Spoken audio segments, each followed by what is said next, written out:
పార్టీల ఈక్వేషన్స్ చూసారు కదా, ఏదైతే ఈక్వేషన్స్ ఉన్నాయో లేదు ఈ 33 గంటలు కూడా ఇంకా క్రూషియస్గా కాబోతున్నాయి. రేపు ప్రధానమంత్రి సభ, ఆఫ్టర్ దట్ మళ్ళీ వెంటనే రేవంత్ రెడ్డి సభ. ఎవరు కౌంటర్ అటాక్గా స్టార్ట్ చేస్తారు, ఎవరు కౌంటర్కి రీకౌంటర్ ఇస్తారు, ఎవరు ప్రజల్లో ఉంటారనేది మనకు క్లియర్గా కనిపిస్తుంది. రిజర్వేషన్లు, ఇంతకుముందు పవర్ కట్స్ గురించి కూడా చాలా ఇష్యూ నడిచింది, ఎక్కడెక్కడ ఉన్నాయి ఎక్కడెక్కడ లేవనేది. ఓకే, దానికి కీలకంగా తీసుకుంది బీఆర్ఎస్. పవర్ కట్స్ అనేది చాలా మెయిన్ పాయింట్గా, మెయిన్ ఇష్యూగా తీసుకుని బీఆర్ఎస్ ముందుకెళ్తుంది. 6 గ్యారెంటీలు కావచ్చు, లేదంటే తెలంగాణలో బీఆర్ఎస్ పార్టీ వెళ్ళిపోయి కాంగ్రెస్ వచ్చినది ఏ విధంగా ఉంది. బీజేపీ వస్తే అసలు సమస్య లేదు, చాయిసే లేదని మాటలు వినిపిస్తున్నాయి. సో ఏం చెప్తారు?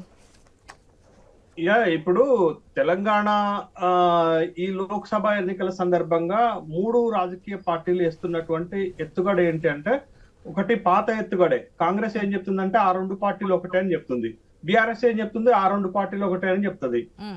బీజేపీ కూడా ఆ 2 పార్టీలు ఒకటే అని చెప్తూ ఈ ఎత్తుగడతో పాటు ఇంకొక ఎత్తుగడ ఏం వేస్తున్నారని అంటే, ఇక్కడ కాంగ్రెస్ గారు మేము దొంగలు అంటున్నాం, ఇద్దరు దొంగలు అంటున్నాం అండి, ఓపెన్ గా దొంగలే అంటున్నాం.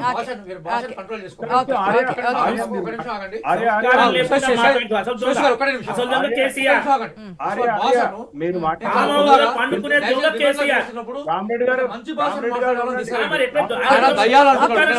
మాట్లాడలేదు.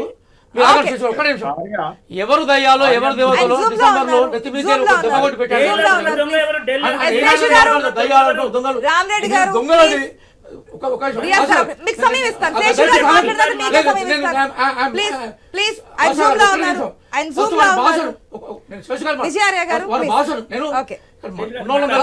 మాట్లాడుతుంటే దయ్యాలు దొంగలు ఏందండి ఆ భాష?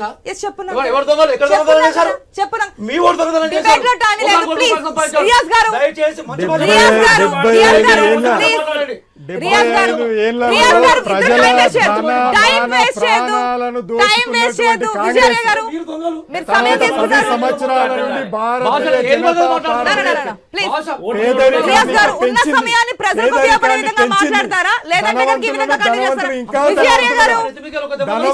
పార్టీ ఇంకా ధనవంతులుగా